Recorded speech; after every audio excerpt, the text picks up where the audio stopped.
Take a sip for this one.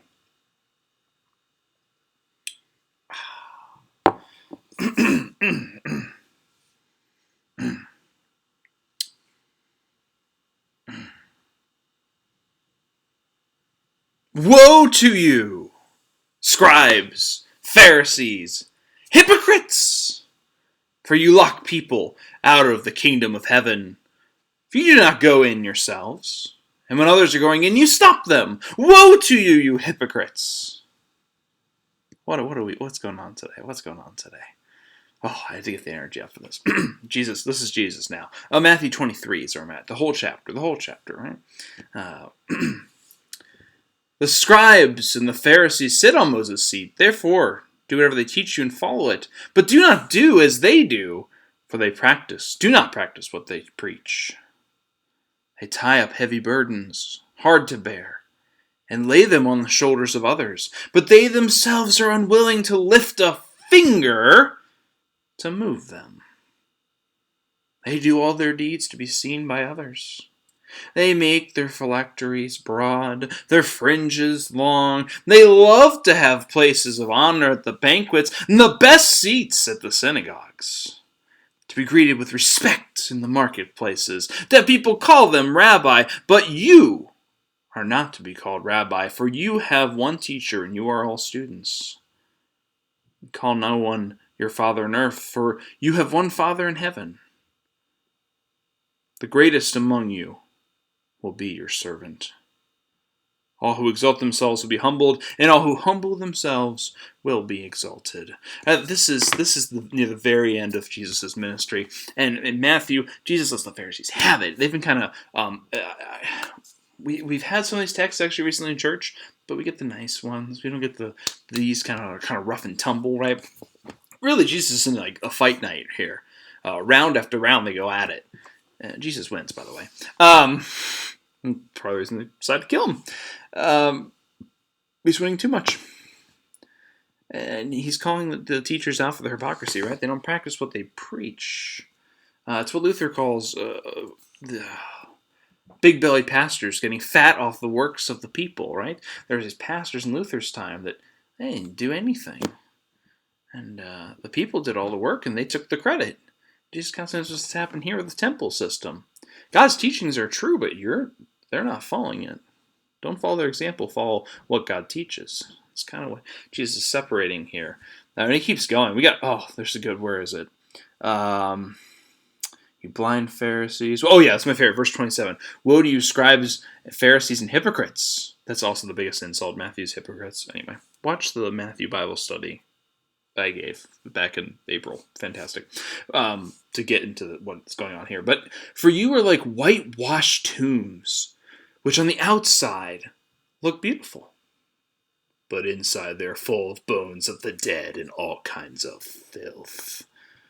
So you also on the outside look righteous to others, but inside you're full of hypocrisy and lawlessness.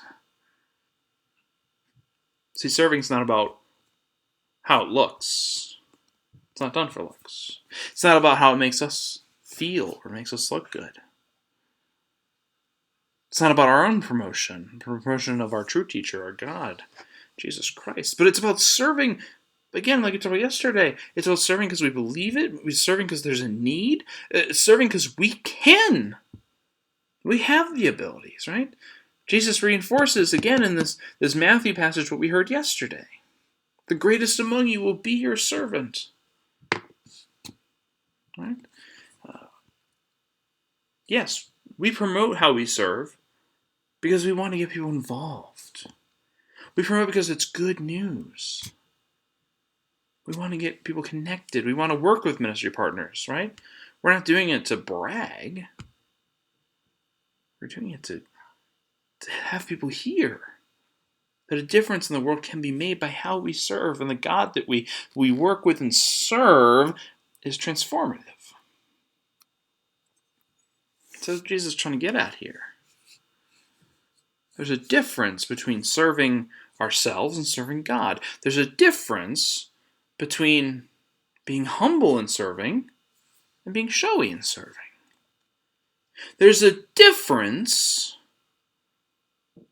between leading a life of faith that's open and sharing with all, and one that is flashy and is not built on the rock of faith, but instead on the rock of pride. Basically, he's pointing out the teachers of the faith. As a pastor, this passage just terrifies the living, pick your word, out of me. Right? Yeah, you like the perks of being a believer, but you aren't doing the work. I think Jesus is channeling his John the Baptist here in this section. So yes, what does this teach us about how we serve? We serve God. We don't serve our religion. We don't serve in the name of our pastors or religious leaders, bishops. We don't serve to make us look good. We serve to help people. We serve our great teacher who knows better than us. You know, there are times perhaps projects that we are invited to serve in, that we are invited by others, that we send out to promote, to have people come in. Maybe we don't know where it's going, but if God has placed this on our hearts, there's trust that God will make a difference in our serving in that way, beyond what we maybe will ever know. Think of a great example. The congregations, I know I'm going way over today, just so excited. Congregations will do the relief kits, the quilting ministries. We'll never see where those go. I mean, you can track them now, which is nice. I remember at a previous call, we sent the quilts out, and we got to see they went to these places around the world, places that were in civil war, places that were during famine, earthquakes. The quilts end up being hospital dividers and blankets. They end up being the first wrapping love around a refugee that's cold, that's finally been brought in. God does amazing things the ways we serve, even if we don't necessarily see it. And so there's trust there. We continue tomorrow.